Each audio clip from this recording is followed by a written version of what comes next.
无论是剧里还是书里，徐夫人才是整部书乃至整部剧的灵魂。因为折腰的全部故事就缘起于魏少这位祖母徐夫人与小乔的祖父定下的婚约，更源自于这位徐夫人的聪明睿智，见识长远。徐夫人在某种程度上，在小乔与魏少交心前，其实是魏少唯一的救赎，更是整个魏家的定心石。徐夫人是去世魏家家主的遗孀，但同时更是整个魏家的实际话事人。否则当初魏少年少，人心不稳，继任家主之位，魏家众位老人不服的时候，又怎会是徐夫人出面一锤定音，才有了当初魏少那句朱李肃灭乔族的誓言，有了如今的霸业。何况自幼时起，更是徐夫人抚养魏少至今，教养他读书习武做事，替他定下亲事，将他从仇恨的孽海中救出来。所以与魏少而言，徐夫人是比自己的母亲都要信重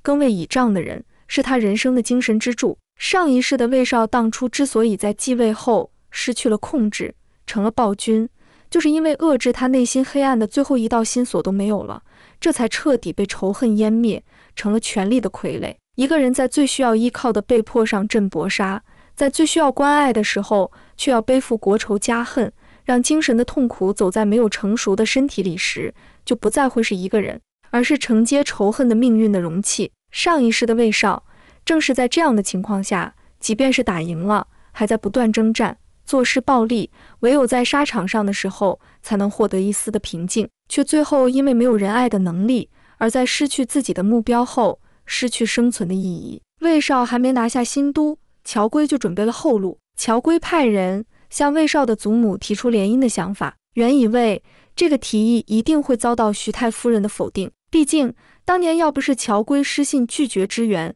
魏少就不会失去父亲和哥哥，徐太夫人更不会失去丈夫、儿子和孙子。魏乔两家因为这件事结仇14年，如今联姻任谁都不会答应。可出乎意料，徐太夫人非常支持这样的提议，随后命令魏少跟小乔尽快完婚。小乔进入魏家，遭到周围人的排挤，只有徐太夫人不计前嫌，一直为小乔撑腰。很多人莫看懂，明明是乔家让魏家痛失3代人，为何徐太夫人要成为小乔的靠山？乔归生前评价徐太夫人是一个有远见的人，从这句话可以看出，徐太夫人跟当时的其他女性不一样，徐太夫人有眼界，更有格局。徐太夫人之所以答应联姻，心中盘算着2件事，一是不费一兵一卒拿下盘邑，魏少带领的手下凭着过往的仇恨打败李肃，虽然魏家军取得胜利，但是伤亡也在所难免。魏家军拿下新都之后，下一个目标便是燕州，虽然胜券在握，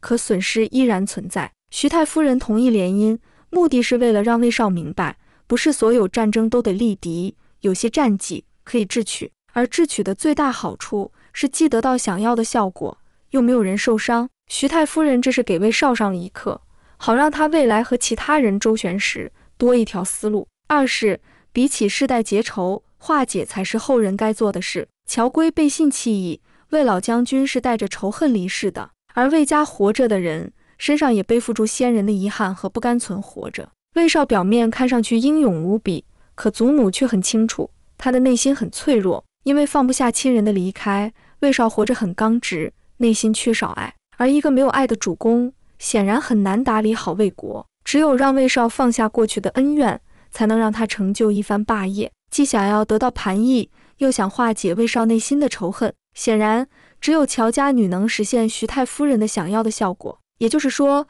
小乔嫁入魏家，便和徐太夫人成为利益共同体。徐太夫人肯定要维护小乔，小乔结婚之后不受魏家人的待见。这时候，如果没有人为他撑腰，小乔又怎么能真心对待魏少呢？小乔不付出真心，魏少也不会对他产生感情。如此一来，魏少不仅无法释放内心的仇恨，可能还会因为小乔对乔族存在更大的矛盾，处理不当，两人和离也不是不可能。到时候新仇加上旧恨，魏乔两家的结只会越结越深，而这对他们的后代并没有好处。不管怎么说，多一个朋友好过多一个敌人。魏乔两家联手统一天下，总好过彼此之间斗个你死我活。当初选择跟乔族联姻，其实是徐夫人想给自己这唯一的孙子一个救赎，一个口子。徐夫人笑了，叹了口气，你这么聪明，无需我多说，想必也知我所想。少儿从前一心复仇，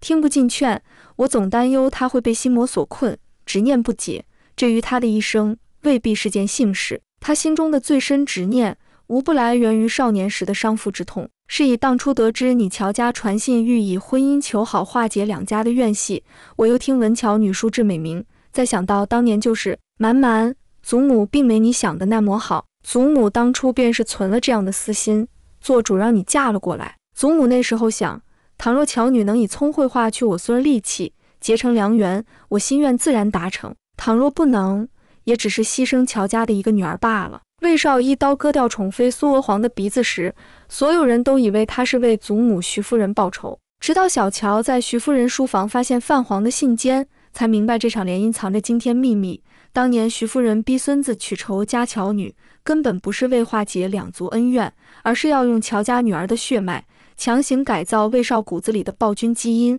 这个掌控魏家50年的老太太，早就看透孙子的致命弱点。魏少生母朱氏出身市井，教得他睚眦必报，徐夫人亲自教他兵法权谋，却压不住他屠城嗜血的冲动。前世大乔的惨死证明，普通女人根本镇不住这头恶狼。徐夫人临终前布下关键棋局，她要的不是温柔贤淑的联姻工具，而是能逼魏少学会克制的心药。当小乔代替姐姐嫁进来，徐夫人冷眼盯着她3次死里逃生，被朱氏罚跪冰面高烧不退，遭苏娥皇下毒七窍流血，替魏少挡箭差点丧命。直到小乔浑身是血还撑着破解9宫格自证清白，徐夫人才露出笑意，终于等到能治他疯病的人了。魏少的暴力在洞房夜就暴露无遗，他掐着小乔脖子按在婚床上，刀刃划开他衣襟，你们乔家欠的血债，先从你身上讨。小乔却掏出染血的盟约残卷，当年我祖父突然撤兵，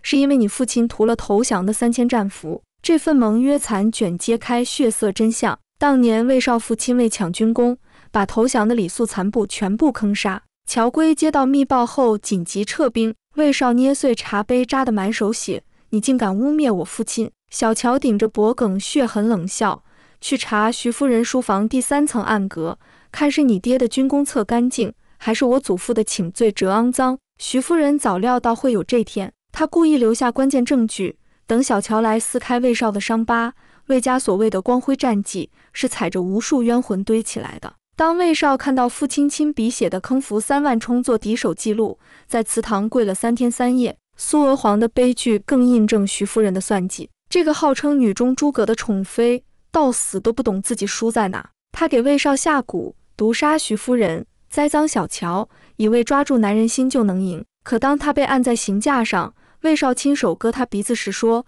祖母早警告过，敢碰他留给我的药引，死都是便宜你。所谓药引，正是徐夫人留给魏少的驯兽所。小乔在魏少称帝路上，把以暴制暴玩到极致。朱氏要他跪碎瓷片，他反手把朱氏克扣军饷的证据摔在魏少面前。苏娥皇买通太医下毒，他将计就计让魏家军亲眼看见神女显灵。最绝的是处理乔家叛徒，他亲自监斩亲叔叔，转头就给魏少喂下带血的合卺酒。现在你我都是亲禽兽，般配得很。徐夫人要的就是这种以毒攻毒。当魏少屠城前夜，小乔挺住孕肚挡在军帐前，你今日杀尽徐州百姓，明日我就带着你儿子跳焚香台。魏少气得折断长枪，却第一次收回屠杀令。苏娥皇至死不信自己会输给仇家之女，他在流放的嘶吼，没有我帮他笼络士卒，他哪能这么快称帝？却不知道徐夫人早在20年前就布局。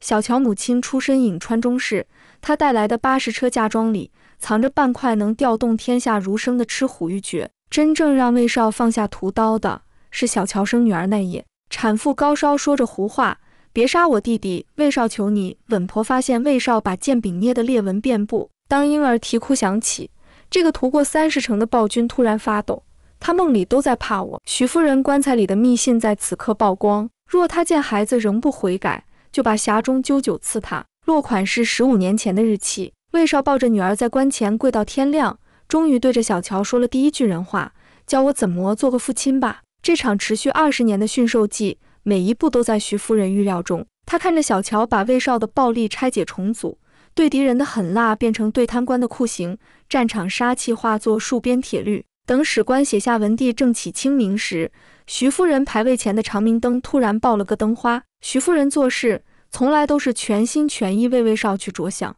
无论是前世还是今生，是以她才是全剧乃至全书隐藏最深的人，更是整部作品的灵魂人物。一部好的作品不仅仅是要看能不能讲好一个故事，更要看作者笔下创造的人物，导演拍摄的作品是否有灵魂，而徐夫人当之无愧。